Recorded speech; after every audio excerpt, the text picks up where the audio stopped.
Welcome everyone. Today we are going to dive into one of the fundamental topics in chemistry, the states of matter. By the end of this lesson, you'll understand the three main states of matter, their characteristics and examples. Here are our objectives for today's lesson. By the end of this session, you should be able to describe the three states of matter and explain the chemical composition of matter. These are key concepts that form the basis of understanding how different substances behave. Let's start with a simple definition. Matter is anything that occupies space and has mass. It is everything around us, from the air we breathe to the water we drink. Everything that exists physically falls under this category. A solid has a definite shape and volume. This means that solids maintain their shape regardless of the container they are in.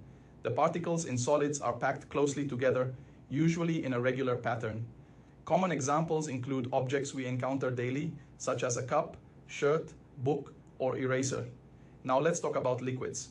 Unlike solids, liquids have a definite volume, but no fixed shape. They take the shape of the container they are in. The particles in liquids are in close contact, but can move around. Examples include maple syrup, shampoo, orange juice, and olive oil.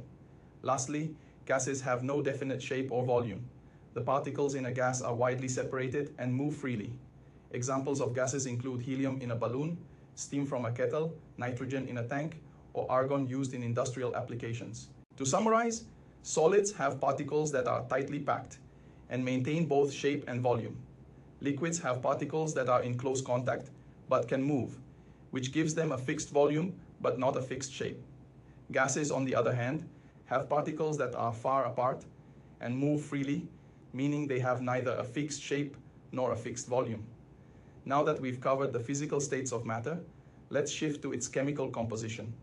Matter can be classified into substances and mixtures. A substance has a definite composition and distinct properties, while a mixture is made up of two or more materials that can be physically separated. A substance can further be classified as either an element or a compound. Elements, like iron and gold, consist of only one type of atom and cannot be broken down further.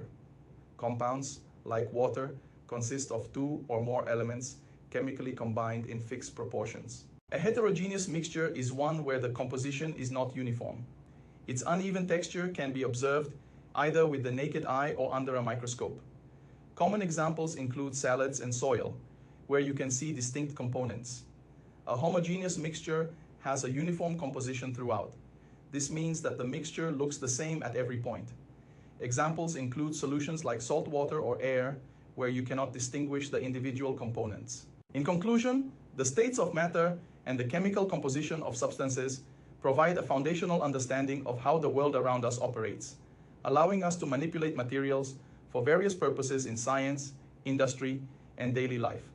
Thank you for listening.